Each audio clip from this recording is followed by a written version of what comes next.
Ülkenin en izole bölgelerinden bir tanesindeyiz aslında.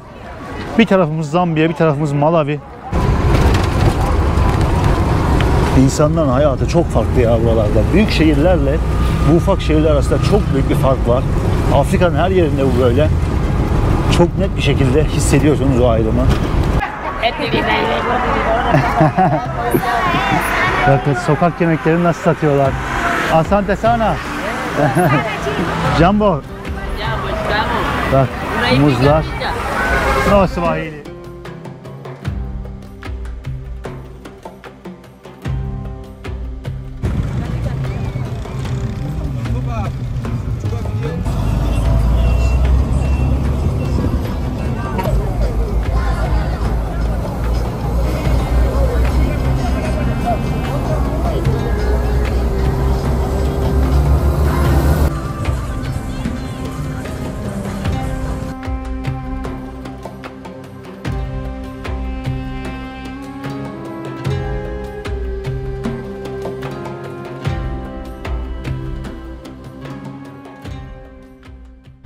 Herkese yeni bir günden, yeni videodan Tanzanya'nın başkenti Dodoma'dan selamlar dostlar.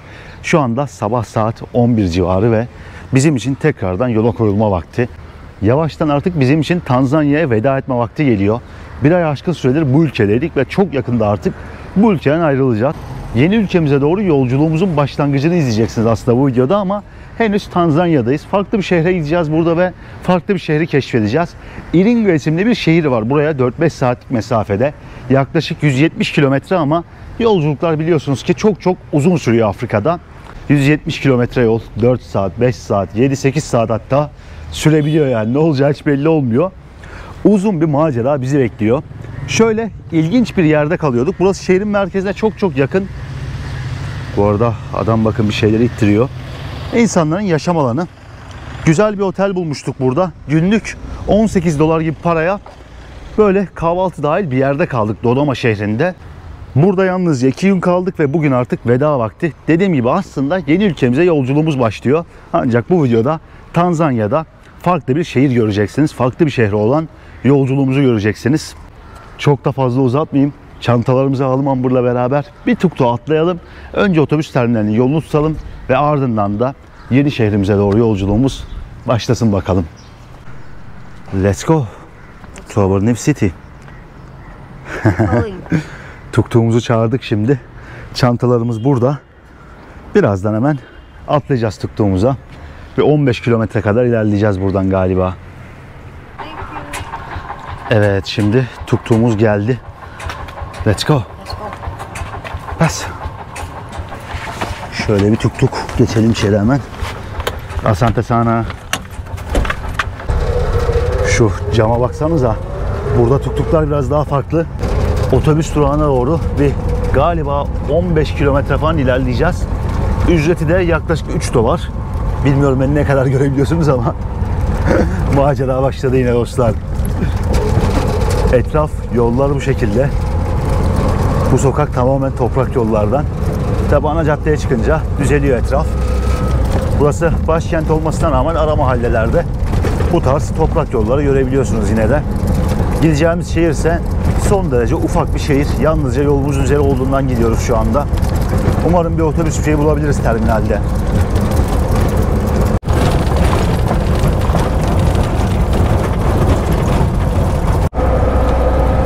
Hızlı bir şekilde şehrin dışarısına doğru çıkmaya başladık. Çünkü son derece ufak bir şehir var burada.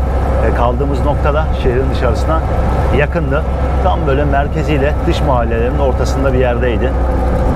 Bakın insanların direkt şehrin dışındaki yaşam alanı başladı burada. Ahşaptan, topraktan falan evler gözükmeye başladı direkt. Ağır ağır ilerliyoruz bakalım böyle.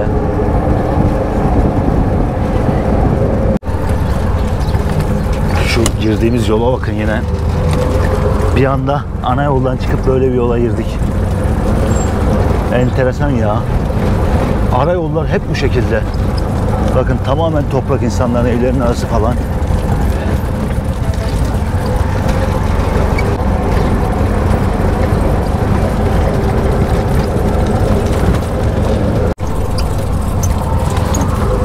etraf bildiğiniz çöl gibi ya buralarda, bakar mısınız? Sanki bir tropik ülke değil de çöl ülkesinde gibiyim şu anda. Yerler tamamen kumlarla dolu falan. Tamamen değişti ya etraf. Şehrin dışarısında biraz çıkınca çok enteresan yerlere girdik böyle.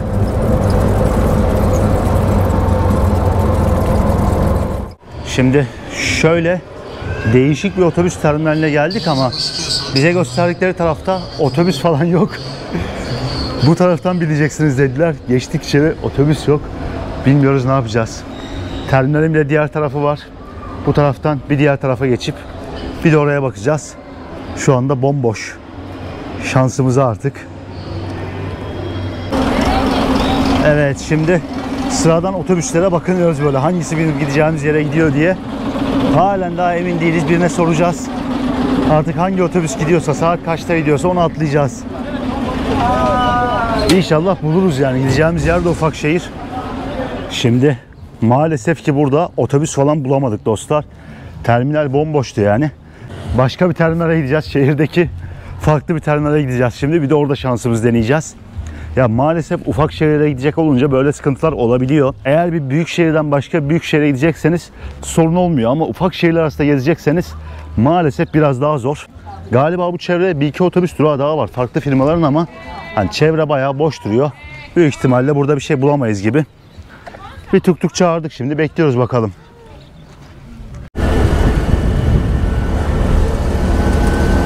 Evet, şimdi yapacak hiçbir şey yok. Tekrardan atladık bir tuk tuğa. Durum vaziyet bu şu anda. Diğer terminale doğru gidiyoruz. Bir şey bulamadık yani.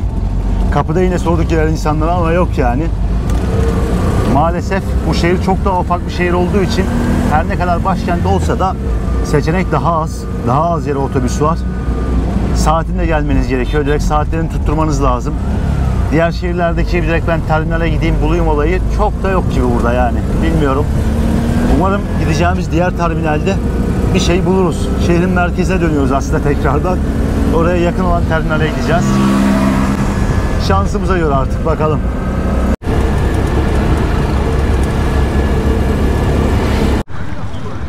Ve sonunda şöyle bir terminalden biletlerimizi aldık. Fiş gibi bir şey verdiler elimize. Bayağı saçma bir terminal aslında, farkındayım ama burada bulabildik. Ve otobüsümüz yaklaşık 2,5 saat sonra, yani bayağı bir vakit beklememiz gerekecek. Hiçbir şey bulamadık. Direkt yapacak bir şey yok, en son alalım bari bu bileti. Bir şeyler falan atıştıracağız bu süreçte. Maalesef ki tüm gün yolda geçmiş olacak. Yani gideceğimiz yol yalnızca 170 kilometre ama Afrika'daysanız her şey yavaş işliyor maalesef ki. Buradan kendimizi bir şehrin merkezine atacağız, bir yerde artık 1 saat 2 saat oturup bir şeyler yiyip içip sonrasında yola koyulacağız. Maalesef yani sabah erkenden kalkıp terminale geldik ama bayağı bir süre beklememiz gerekiyor bugün. Tüm gün yolda yani yine. Ve aradan 3 saat kadar vakit geçti.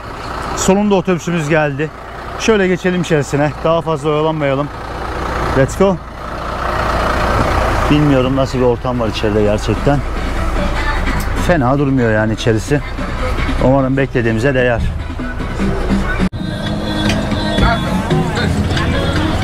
Ve an itibariyle yolculuğumuz başlıyor böyle. Toprak yolların arasından. Şurada seyyar satıcılar falan var.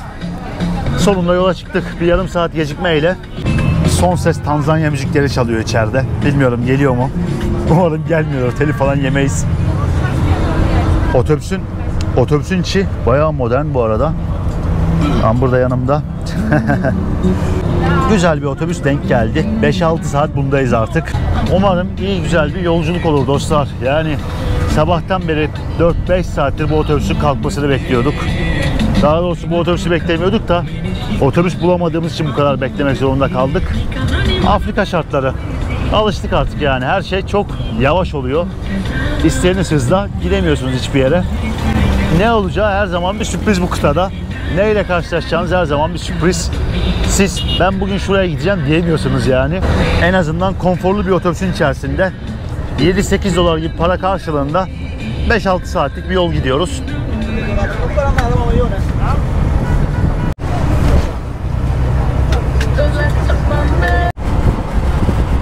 Şu doğanın güzelliğine bakar mısınız abi? Şu geçtiğimiz yerlere bakın. Şu an var ya, Moğolistan'ı hatırlattı buralar bana. Moğolistan'da etraf hep bu şekildeydi. Tabii çok fazla gölet göremiyordunuz orada. Ama yeşillikleri, böyle bozkırı her yerde görebiliyordunuz. Bir an böyle sanki Moğolistan'a dönmüş gibi hissettim kendimi. Etrafta oraya benzer bir iklim görünce şu dağlar, tepeler falan o kadar güzel duruyor ki çevremde. Büyük ihtimalle yol boyunca bu manzaralarla karşılaşacağız. Çünkü nüfusun çok daha seyrek yaşadığı bir bölgedeyiz şu anda. Tanzanya nüfusunun çok daha az olduğu yerlerdeyiz. Manzaraların tadını çıkartıyoruz artık.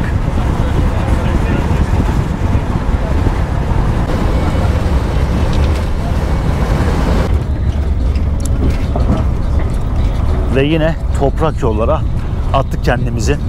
Yan tarafta hemen yol çalışması var.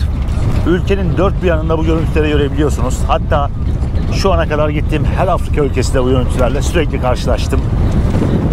Yine bir toprak yolun üzerinde ağır ağır ilerlemeye çalışıyoruz.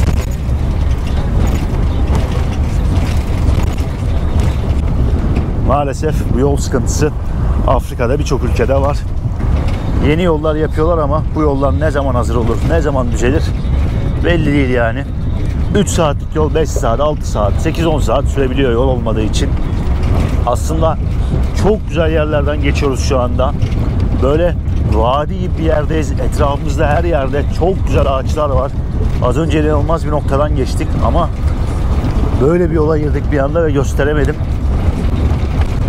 Bakalım bir süre böyle bir toprak yolun üzerinde ilerleyeceğiz gibi gözüküyor.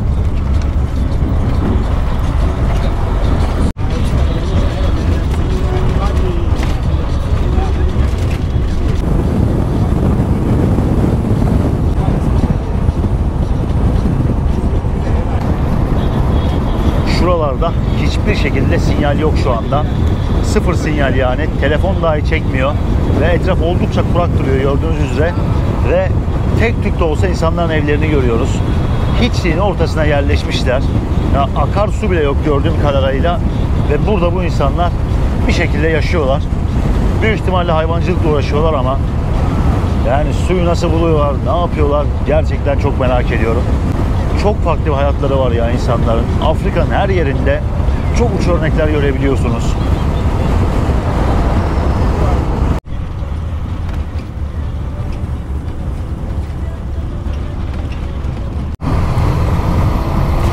İnsanların evlerine bakar mısınız? Bakın tamamen topraktan yapılma, kerpiçten yapılma evler burada. Hiçliğin ortası ya burası resmen. En yakın şehir 150 kilometre mesafede belki de. Ve tamamen topraktan yaptıkları evlerde, derme çatma evlerde yaşıyorlar. Bakın çatısını metallerle kaplamışlar. Acayip bir noktaya yerleşmişler burada. Su ihtiyacını nasıl gideriyorlar? Gerçekten hiç bilmiyorum. Elektrik belki şu kablolarla geliyordur ama su hiçbir şekilde yok gibi. Çok zor şartlarda buralarda yaşamaya çalışıyor insanlar.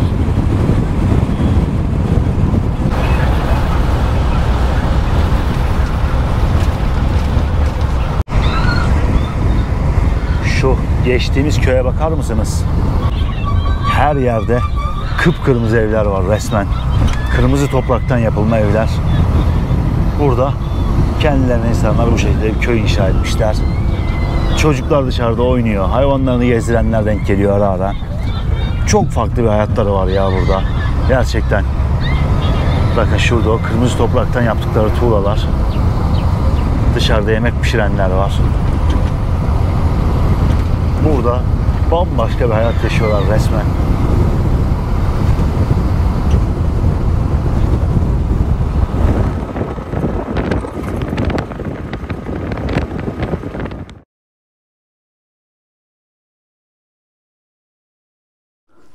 Ve herkese bir sonraki günden selamlar dostlar. Dün inanılmaz geç bir saatte biz Iringa şehrine geldik. Saat 9 falan da buraya vardığımızda ve zifiri karanlıkta etraf. Şehrin biraz dışarısında, yani çok da büyük bir yer değil burası, o yüzden çok dışarısı da sayılmaz. Şöyle bir konaklama tesisinde, otelde kalıyoruz. Şimdi Şuradan bir dışarıya çıkayım ve etrafı keşfedelim istiyorum. Çünkü daha geldiğimizden beri dışarıya dahi çıkmadık yani. Terminalde indik, bir tuktukla buraya kadar geldik ve sonrasında bu saate kadar da dinlendik. Şöyle bir atalım kendimizi dışarıya. Köy gibi bir yerdeyiz ya böyle. Hemen şurada bir tepe yer almakta. Şehirde bu şekilde çok fazla tepe var ve manzarasıyla meşhur bu noktalar. Şehrin dışarılarına doğru baktığımda böyle tepeler görebiliyorum. Burası yaklaşık 1600 rakıma kurulmuş bir şehir ya da kasaba. 200 bini aşkın bir nüfusu var buranın. 2022 sayımlarına göre nüfusu 200 bini çok az bir şey geçmiş. 202-203 bin falan şu anda muhtemelen biraz daha artmıştır ya da azalmıştır. Ne göreceğiz açıkçası şehrin merkezinde? Neyle karşılaşacağız? Gerçekten hiç bilmiyoruz. Rakımdan dolayı burada çok serin bir hava var. Darüsselam'da hava sıcaklığı 31, 32, 33 dereceyken burada geceleri sıcaklık 15-16 derecelere kadar düşebiliyor. Bayağı böyle sanki dün yazdan bir anda bahar havasına geçmiş gibi olduk buraya gelince. Bir tuhaf oldu. Burası son derece küçük bir kasaba olmasına rağmen zamanında Tanzanya Almanya sömürgesiyken Almanlardan çok etkilenmiş ve mimarisi buraya Almanların bayağı bir yansımış. Şu köy evlerine bakar mısınız? Evin çatısı, bacası vesaire ne kadar farklı. Afrika'da belki hiçbir köyde göremeyeceğiniz tarzda bir ev. Meşhur bir müze de var şehrin merkezinde. Eski bir Alman hastanesini müzeye çevirmişler bugün ve o sömürgecilik dönemi falan anlatılıyormuş. İlginç ya, direkt kaldığımız yerden çıkar çıkmaz şöyle bir manzarayla karşılaştık. Bildiğiniz Alman mimarisi, Avrupa mimarisi ama Afrika'nın küçücük bir köyü yani burası. Şehrin merkezi yürüyerek bu arada bir 25-30 dakika mesafedeymiş. Yani aslında bayağı şehrin dışarısındaymışız şu anda. 1,5-2 kilometre kadar. O yüzden herhalde köy demem sakıncası yoktur buralara.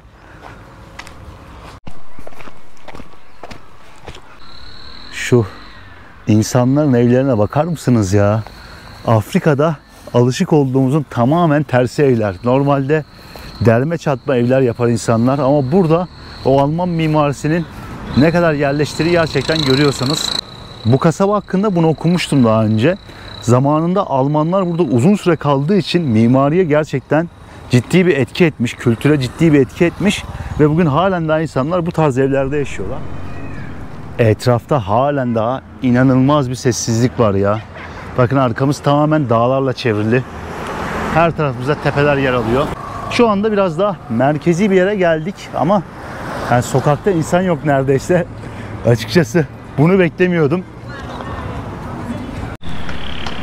Evet, şimdi kendimizi ana caddenin üzerine attık.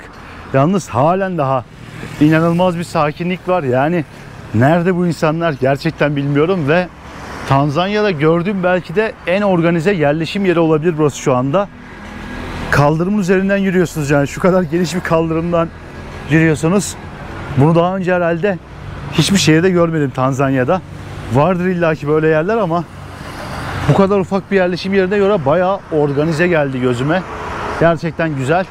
Tek tük böyle seyyar satıcılar var karşı tarafta. Ancak onun dışında böyle dışarıda pek de bir şey göremedim şu ana kadar. Hemen burada kasabanın merkezinde şöyle bir saat kulesi yer almakta bakın. Ufak bir saat kulesi ancak bu şehrin sembolü olmuş burası bugün. Bu da Alman mimarisinden kaynaklı olsa gerek diye düşünüyorum. Muhtemelen o zamanlardan kalma ya da o mimariden esinlenerek yapılmış bir saat kulesine benziyor.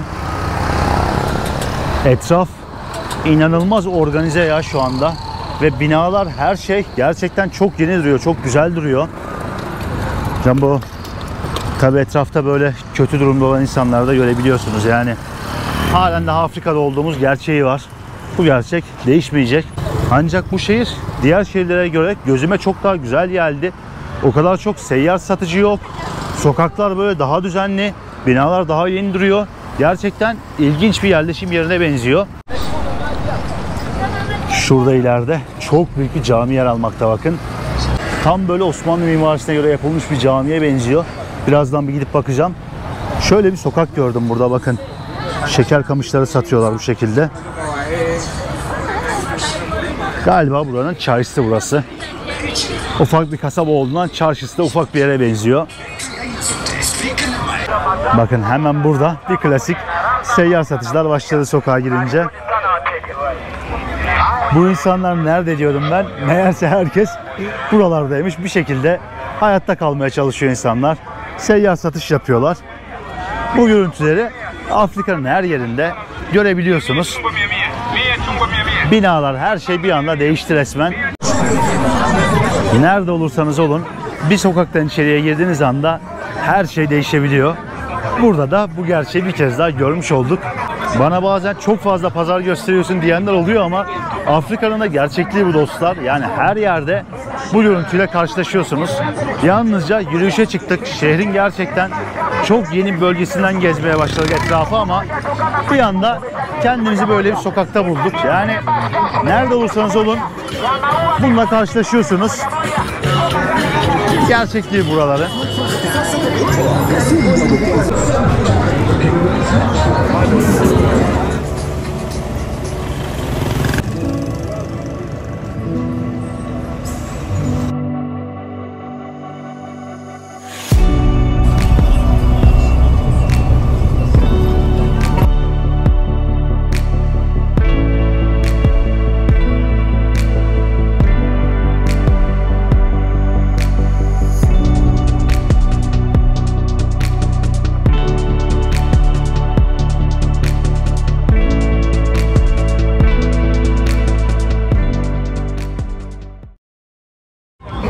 Kadınlar klasik kafaların üzerinde yük taşıyorlar.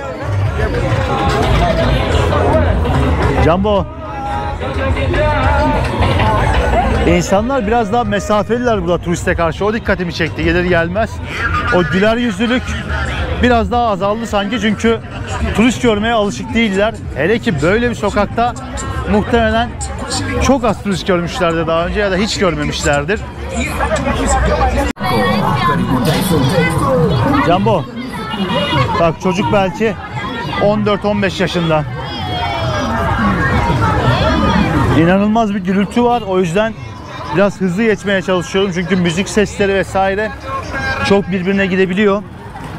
Hızlı hızlı gösterip geçmeye çalışıyorum genel olarak. Hristiyan nüfus da oldukça fazla buralarda. Ülkenin bu kesimlerinde genelde Müslüman ve Hristiyan nüfus birlikte yaşıyorlar. Ülkenin yaklaşık %67'si Hristiyan ve yaklaşık %32'si de Müslüman olarak geçmekte.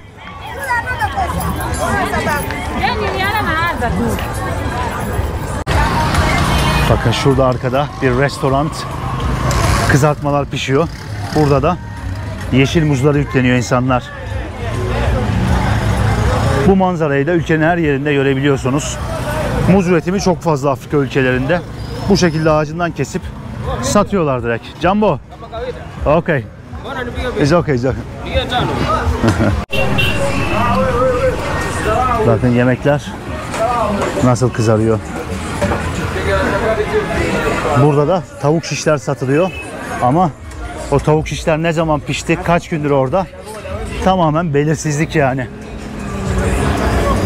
O yukarı sokakların ne kadar güzel olduğunu gördük önce. İnanılmaz bir düzen vardı. 2 sokak, 3 sokak arkaya gidince de tamamen manzara değişti. O az önce görmüş olduğum caminin yakınlarına geldim şu anda. Bildiğiniz Osmanlı mimarisi, Türk mimarisi, yani direkt kendini belli ediyor. Bir Türk firmasının, derneğinin, şirketinin ya da devletin yaptığına yemin edebilirim ama ispatlayamam. Ancak birebir bizim mimarimizin olduğu çok net belli. Daha önce Uganda'da olsun, Ruanda'da olsun belli ülkelerde çok fazla Türk derneklerinin bu şekilde inşa ettirdiği camiler görmüştüm. Belli ki burada da böyle bir şey yapılıyor. Bu arada şuraya bakar mısınız? Caminin hemen karşı sokağı burası. Tam bir curcuna. Jumbo.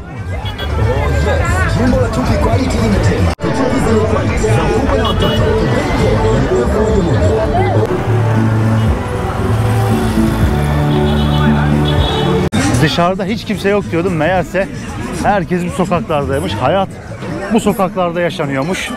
Belli ki biz biraz daha şehrin iyi bölgesinden, lüks bölgesinden başladık gezmeye. Sonrasında asıl insanların yaşam alanına girdik direkt.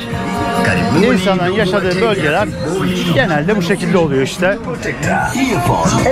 Hemen arkada yine Alman mimarisinde yapılmış bir bina yer alıyor. Önü pazar dolayısıyla kapanmış, çok fazla gözükmüyor ama hani o mimariyi çatıda en azından anlayabiliyorsunuz. Galiba şurada da bir kapalı meyve sebze pazarı var. Üzerini kapatmışlar, hatta yanlarını bile kapatmışlar. Jumbo, bu arada içeriye girmeyecektim ama şu manzarayı görünce bir gireyim dedim ya. Burası bir kuru balık pazarıymış. Daha doğrusu kızartılmış balık bunlar. Kızarttıkları balıkları bu şekilde satıyorlar ama bu balıklar kaç gündür burada, kaç gündür bu şekilde satılıyor. Gerçekten tahmin etmesi çok güç. Dört bir yanda insanlar bu şekilde kızarmış balıkları satıyorlar. Bakar mısınız? Tepeye kadar dizmiş böyle. Ve şu çuvallar da tamamen bu balıklarla dolu. Bilmiyorum bunlar bozulmuyor mu? Ne kadar süre bu şekilde bekleyebiliyor? Çünkü balık sonuçta ama her yerde bu şekilde satıyorlar.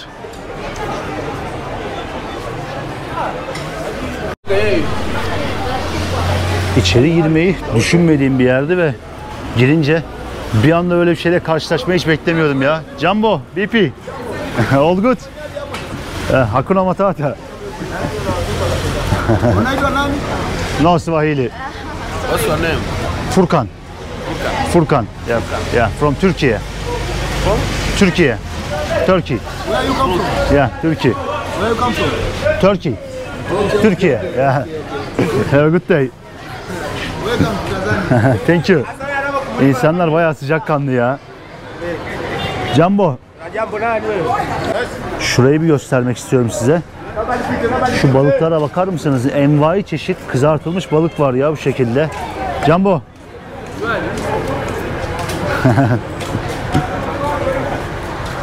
Şunlar bakın. Çok farklı çeşit balıkları bir arada görebiliyorsunuz burada. Ve burası denize kıyısı olmayan bir nokta. Bunların tamamı gölden çıkarttıkları balıklar, göl balıkları. Ne kadar uzun süre bunlar bu şekilde dayanıyor gerçekten bilmiyorum ama çok enteresan bir manzara var ya burada.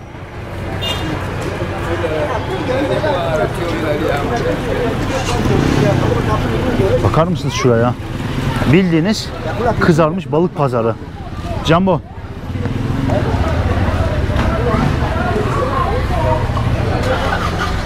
Her yerde bu görüntüleri görüyorsunuz. O büyük balıkların tanesi genelde 2000 ya da 3000 oluyor. Gittiğim pazarlarda hep bu şekildeydi. Yani 1 doların dahi altında oluyor. 75 sente, 80 sente, 1 dolara, 1,5 dolara bu balıklardan alabiliyorsunuz.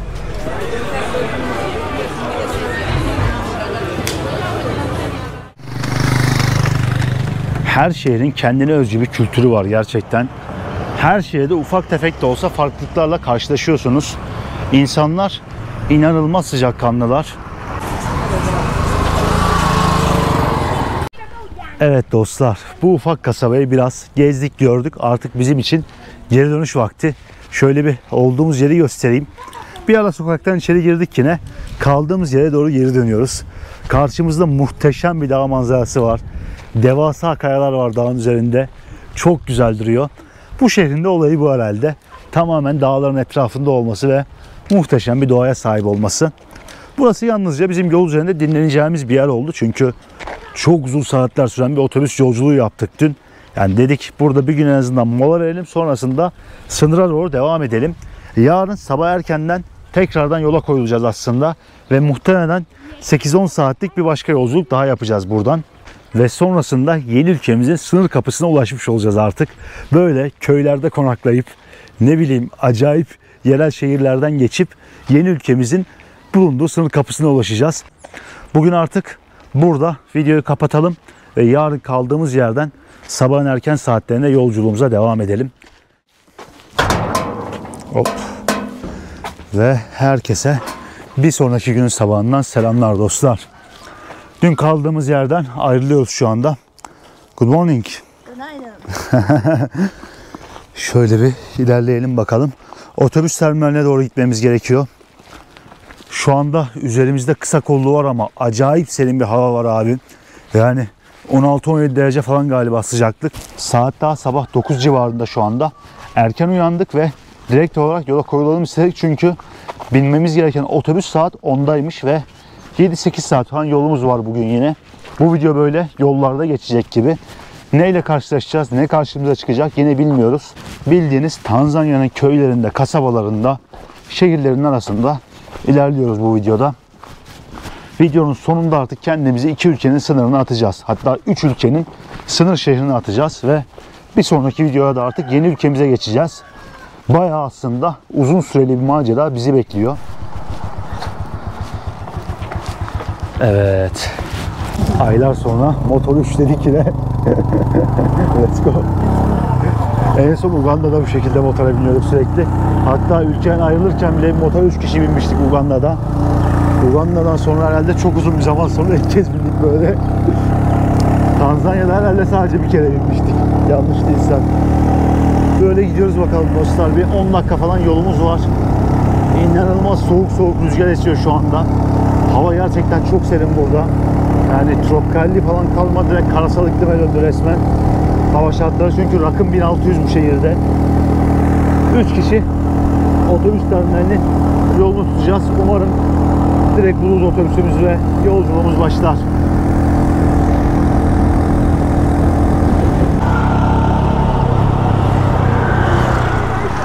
Şimdi terminal diye şu geldiğimiz yere bir bakar mısınız? Terminal burasıymış abi. Bayağı burası terminal. Abiler var ellerinde post cihazı gibi bir cihaz var. Biletinizi çıkartıyorlar direkt. 20.000 karşılığında yani 8,5 dolar gibi para karşılığında biletimizi aldık şimdi. 8-9 saat sürer herhalde. Bekliyoruz. Bir 10 dakikaya gelir dediler sizin otobüs. Artık ne zaman gelirse. Doğru mudur, yanlış mıdır bilmiyoruz. Ve çok hızlı bir şekilde direkt yolculuğumuz başladı. Kenarlar hep bu şekilde. Toprak yol, insanların ufak mağazaları, tek katlı evleri. Afrika'daki klasik manzaralar. Bu arada var ya simsiyah duman atıyor otobüs. Bilmiyorum belli oluyor mu? Ara ara simsiyah duman atıyor. İnşallah yolda kalmayız. En son Tanzanya'nın Mwanza şehrine giderken yolda kalmıştık. Daha ülkedeki ilk günümüzdü. Sınırı geçtikten hemen sonra bir sonraki günde otobüse atlamıştık ve yolda kalmıştık. İnşallah benzeri bir şey olmaz ya. Bakar mısınız şuraya? Çok hızlı bir şekilde yolculuk başladı. Hiç beklemedik çünkü otobüs başka bir şehirden buraya geliyor. Yalnızca yol üzerinde yolcu alıyor. Umarım yol üzerinde fazla durmadan etmeden ya da yolda falan kalmadan bir şekilde varırız ya. Hadi bakalım. Yeni ülkeye doğru gidiyoruz şu anda ama böyle bir otobüsün içerisinde gidiyoruz.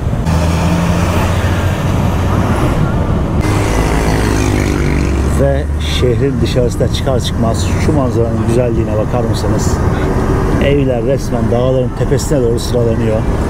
Muhteşem bir manzara var. Dağlar, tepeler o kadar güzel duruyor ki.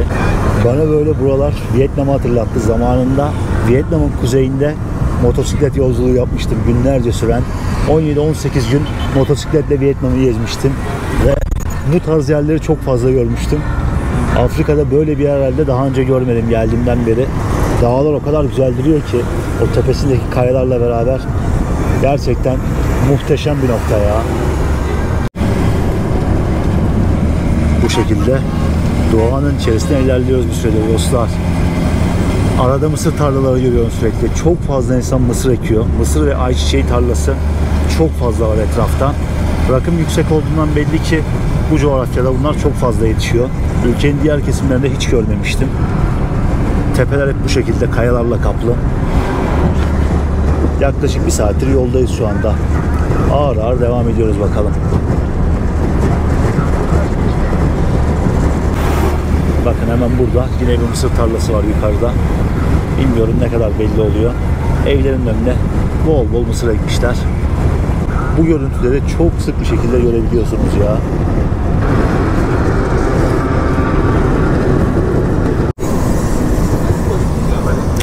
Evet dostlar, saatlerdir aralıksız yoldayız. Şu anda galiba 7 saati geçti otobüse bindiğimizden beri ve halen daha yolculuğumuz devam ediyor. Neredeyse vardık sayılır artık. Hem Malawi hem de Zambiya sınırına çok yakın bir konumdayız şu anda. birazdan büyük ihtimalle varmamız gereken şehre yavaştan giriş yapacağız ve otobüsten ineceğiz, artık kalacağımız yere doğru ilerleyeceğiz. Çok uzun bir yolculuk oldu. Yani 3 güne yayıldı resmen bir yolculuk ve acayip yorulduk. Arada her ne kadar biraz dinlenme fırsatı bulsak da gerçekten çok yorucu birkaç gün geçirdik ve yarın tekrardan yolda olacağız. Neler başımıza gelecek birlikte göreceğiz açıkçası. Şu yollardan ilerlemeye çalışıyoruz halen daha.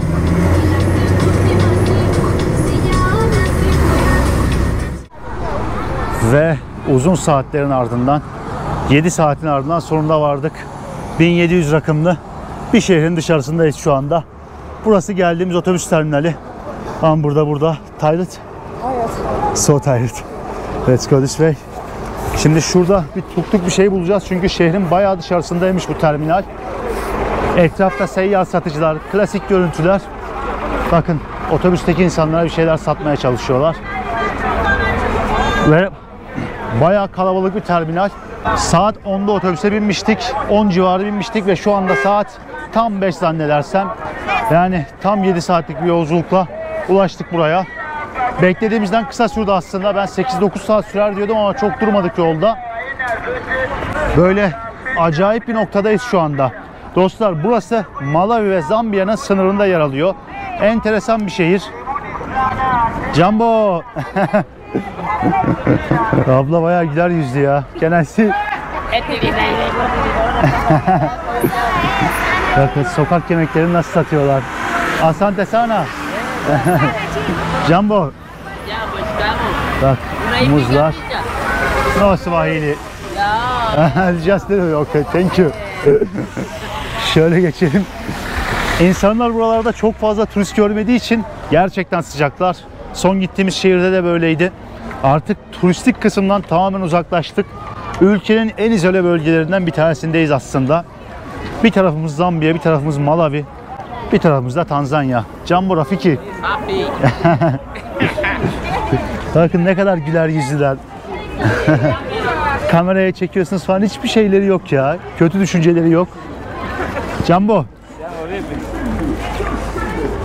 Burada genelde insanlar İngilizce bilmiyorlar. Çünkü buranın dili Swahili dostlar ve Swahili dili bilmiyorsanız bu tarz ufak şehirlerde insanlarla iletişim kurmak çok da kolay olmuyor. Evet, sıcakkanlılar ancak sadece selamlaşabiliyoruz yani. Otobüs terminallerinin bazıları böyle çok büyük oluyor, bazıları ise daha ufak oluyor. Burası bayağı büyük bir terminal. Ufak bir şehirde olduğumuzu düşünürsek etrafın böyle olması da oldukça normal olsa gerek. Şu otobüslerin bazıları büyük ihtimalle Zambiya sınırına ya da Malawi sınırına kadar ilerliyor. Bir sonraki videoda artık buradan yeni ülkemize geçeceğiz. Bu saydığım iki ülkeden bir tanesine gideceğiz. Ya Zambiya'ya ya Malawi'ye doğru ilerleyeceğiz. Yorumlarda belirtebilirsiniz. Hangi ülkeye geçeceğimizi buradan tahmin edebilirsiniz. %50 şansınız var zaten. İlk defa böyle. What? Kameraya çekme falan diye bağırıyorlar arkadan, konuşturmadılar yani bir saattir. İlk defa yeni ülkem hakkında böyle bir ipucu vermiş olacağım bir videoda. Umarım tahmin ederseniz. Şurada şimdi tuktuklar var. Bajaj diyorlar burada. Bir tanesiyle anlaşmaya çalışacağız. Şehrin merkezine atsın bizi bakalım. Evet, şimdi şu ortamda anlaştık bir tuktukçuyla. 10.000'e götürecek bizi. Şöyle geçelim. Let's go. Yeah, 20 minutes I think. It's okay. Durumlar bu dostlar. Gideceğimiz yol 8 kilometre falan. Normalde daha uyguna gidiliyor ama ya şu anda çok bir seçeneğimiz yok. Burada hiçbir taksi uygulaması falan çalışmıyor. Çok ufak bir şehirdeyiz. Aslında 600.000 küsur nüfusu var buranın ama yani ülkenin izole bölgelerinden neyle karşılaşacağımız belirsiz. Yeri de biliyorlar, baktık. Gideceğimiz yere. Gideceğiz böyle.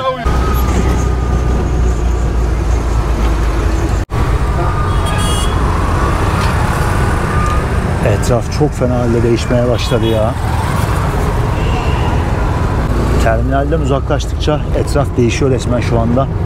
Toprak yollar, sanayi gibi bölge. Ne bileyim, bu şekilde ilerlemeye çalışıyoruz. Yağmur sezonunda olduğumuzdan Su birikintileri çok normal çünkü sürekli yağış var. Buralarda rakım yüksek olduğundan yağış biraz daha az. Ancak hava çok daha soğuk. Şu yolların haline bakar mısınız ya? Afrika'da klasik görüntüler ama. Ya ben şuna inanamıyorum. Burası iki ülkeye birden bağlanıyor.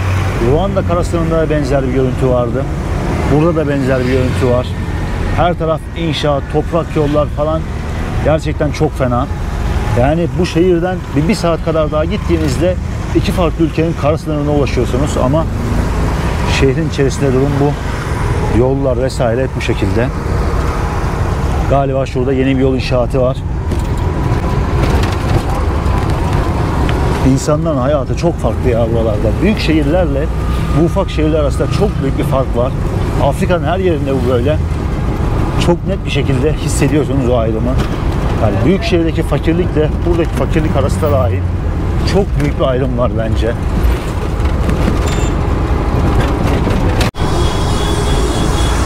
Şehrin iyice içerilerine girdik şu anda. Ancak görüntü bu. Yani şehrin herhalde artık ana caddelerinden bir tanesine geldik diye tahmin ediyorum. Çünkü haritadan gördüğüm kadarıyla merkezi bir yerde gibi gözüküyoruz ve merkezi sokaklarda bile durum bu. Büyük bir şehir olmasına rağmen ülkenin izole bölgesindeyseniz bunlarla karşılaşmanız çok normal. Neyse ki sadece bir gün kalacağız burada. Sadece bu geceyi burada geçireceğiz ve yarın sabah erken saatlerde tekrardan yeni ülkemize doğru yola koyulmuş olacağız.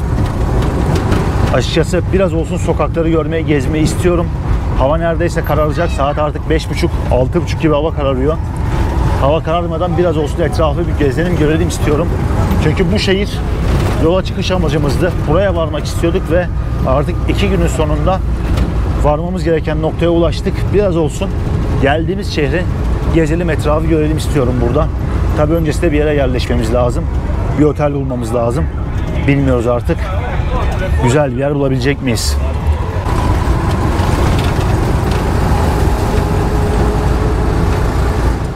Ve evet dostlar, sonunda artık tuk-tuk'tan indik. Oldukça uzun bir yolculuktan sonra herhalde artık 8 saati de geçti. Yani tuk-tuk'la da 1 saat gelince buraya kendimizi bir yere attık burada. Önümüzde şöyle bir cadde var. Şehrin merkezine yakın bir yer burası. Burada gerçekten güzel bir konaklama tesisi bulduk. Binalardan da belli oluyordur. Yani burası şartlarında gerçekten lüks bir yer. Restoran ve barı da bulunmakta. Şimdi bir içeri geçelim. Kaldığımız odayı göstereyim istiyorum size. Şöyle bir içeriye doğru geçelim. Bu bina bizim kaldığımız bina.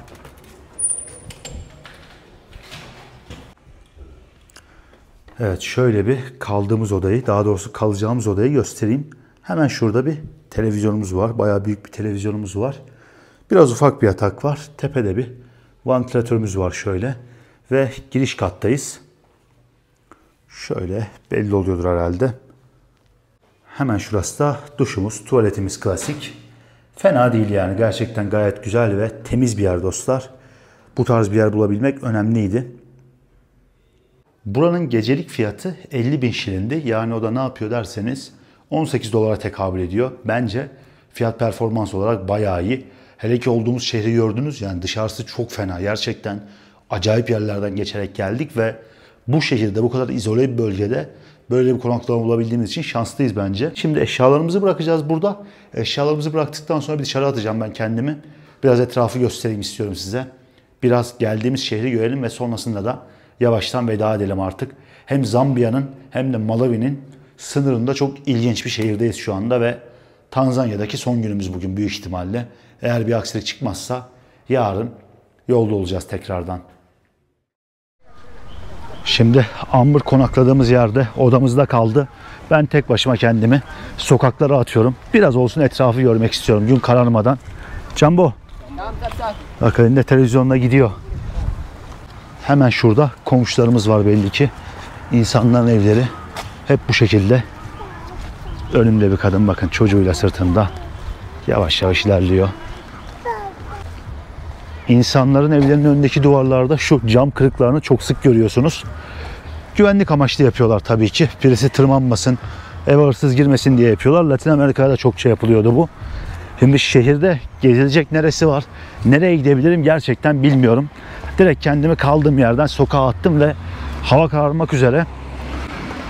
Buranın rakımının 1700'lerde olduğundan bahsetmiştim. Rakım yükseldiğinden dolayı şu anda hava bayağı serin. Yani üstümdekiyle bayağı ciddi anlamda üşümeye başladım şu anda.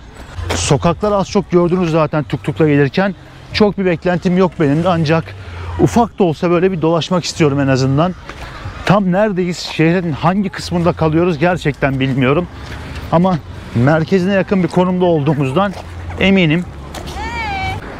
Sınır şehri olmasına rağmen ve bu bölgenin en büyük şehri olmasına rağmen şu anda çok da gelişmiş bir şehir değil burası. Oldukça geri kalmış bir şehir. Afrika'daki kara sınırlarında sürekli çok ilginç manzaralarla karşılaşıyorum. Etiyopya'dan beri, oraya kendimi attığımdan beri bütün ülkelere Amber'la birlikte karadan geçtik.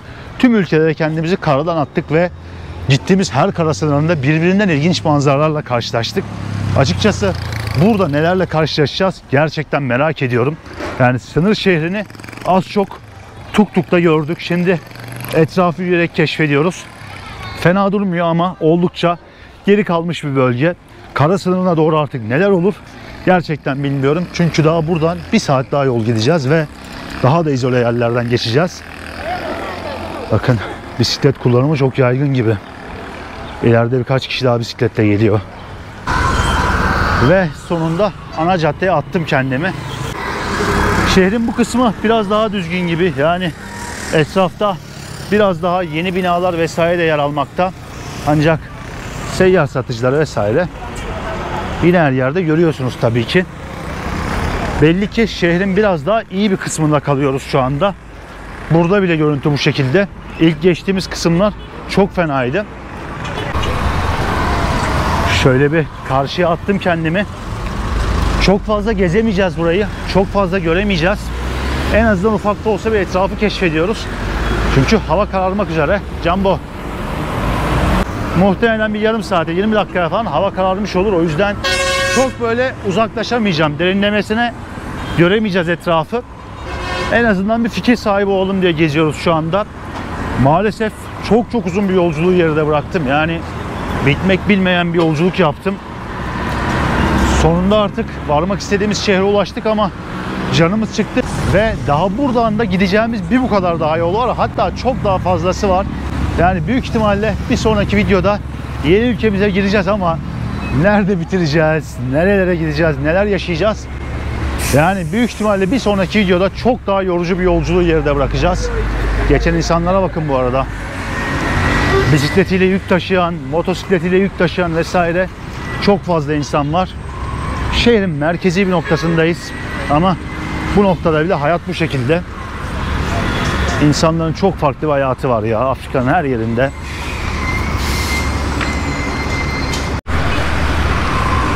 Şunu söyleyeyim, etraf en azından bu kısımda benim beklediğimden çok daha iyi. Yani ilk karşılaştığımız manzaraya göre gerçekten şehrin çok daha iyi bir kısmındayız. Evet, toprak bir zemin var, etraf dağınık vesaire ama genel olarak binalar vesaire gerçekten benim beklediğimden çok daha iyi şu anda. Bu arada çok fena yağmur bastırmaya başladı. Tam şehri gezelim dedik ama fena halde yağmur bastırıyor şu anda. Belli oluyordur şuralarda. Maalesef şansımıza tam dışarı attık kendimizi. Fena halde yağmur bastırıyor. Bir yere saklanacağım bir an önce çünkü sırılsıklam olmaya başladım şu anda.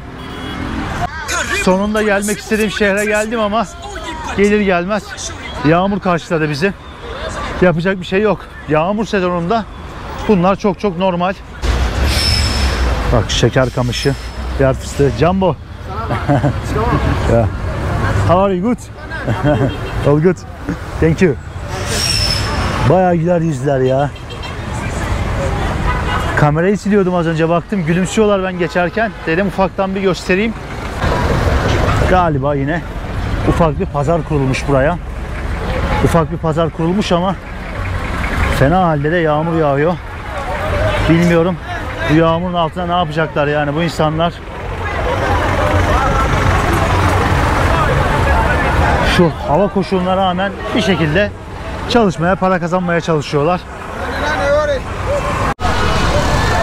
Bu arada arkalara doğru devam eden büyük bir pazar varmış.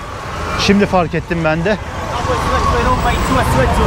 Tuk-tuklar falan bayağı yolu kapatmış durumda. Yağmur da yağınca etraf çamurun içerisinde. Çok farklı bir görüntüye bürünüyor. Şuraları daha detaylıca görebilirdik belki ama yağmur şeyine şu anda insanlar bayağı kaçışmaya başladılar. Seyyar satıcılar vesaire toparlanmaya başladı gibi gözüküyor. Çünkü saat de artık akşam 6'ya geldi. Birazdan hava kararacak.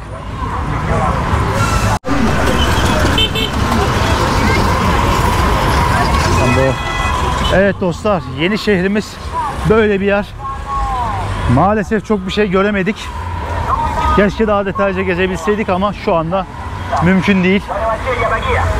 Bakın, normalde şurada sokak yemeği satıyorlar. Yağmur giderek şiddetini arttırıyor. Bayağı çok fena yağmur yağıyor şu anda. Evet dostlar, buraya kadar uzun bir yolculuk oldu. Bayağı uzun da bir video oldu. Fena halde yağmur bastırdı. Artık buradan sonra çok da devam etmenin anlamı yok. Zaten istesek de çekim yapamayacağız. Maalesef ki yağmur sezonunun böyle bir gerçekliği var. Her an yağmur başlayabiliyor. Nerede olursanız olun çok fena halde yağmur başlayabiliyor. Ve 10 dakika sonra güneş çıkabiliyor. Umarım izlerken keyif almışsınızdır videoyu. Jumbo! El sallıyorlar arkadan da insanlar. Umarım izlerken keyif almışsınızdır videoyu. Maalesef ki çoğunlukla otobüslerde, tuktuklarda vesaire geçti videomuz. Çok istediğim gibi bir video olmadı benim açıkçası. Ancak bu da maceranın bir parçası. Yola çıkıyorum ama başıma gelecekleri ben de bilmiyorum çoğunlukla. Ben de sizinle beraber aslında her şeyi yaşıyorum ve deneyimliyorum. Gönül isterdi ki daha güzel şeyler gösterebileyim size. Daha farklı bir macera olsun. Ama bu videoda da ilginç şehirler gördük. Farklı bir yolculuk yaptık ve ülkenin şu anda belki de en yüksek şehirlerinden bir tanesindeyiz. 1700 rakımlı enteresan bir şehirdeyiz. Tropikal havadan çıktık artık. Resmen karasal iklime geçtik. Gündüz ve gece arasında çok ciddi bir sıcaklık farkı var buralarda. Enteresan bir yerden, farklı bir şehirden videomuzun sonuna geldik. Bir sonraki videoda artık yeni ülkeye geçiş vakti. Yeni ülke hakkındaki tahminlerinizi bekliyorum. Videoyu beğenmeyi ve kanalıma abone olmayı unutmayın dostlar. Kendinize çok iyi bakın. Bir sonraki videoda gerçekten bomba gibi bir macera bizleri bekliyor. Herkese Tanzanya'dan büyük bir ihtimalle bir aksilik çıkmazsa Tanzanya'daki son günümden selamlar. Kendinize iyi bakın. Sonraki videolarda görüşmek üzere. Son olarak bu arada şunu da göstereyim, bakın. Birisi yağmura rağmen burada şiş satıyor. Şöyle yakından göstereyim. Jumbo. Just looking ya. Bu şekilde iç yağ ile beraber etleri hazırlıyorlar ve bayağı bizim şiş kebap gibi ateşin üstünde pişiriyorlar. Asante sana. Çok sıcakkanlılar ya. Buralarda turist görmedikleri için kötü bir düşünce de yok kameraya karşı falan. Bunu seviyorum. Neyse dostlar, görüşürüz. Videoyu beğenmeyi unutmayalım. Eğer ki buraya kadar izlediyseniz destekleriniz çok önemli. Çok ciddi bir emek var. Günlerdir yoldayım. Umarım bu emeğin karşılığını alırız videolarımızda. Yeni ülkemizde görüşmek üzere. Kendinize iyi bakın tekrardan.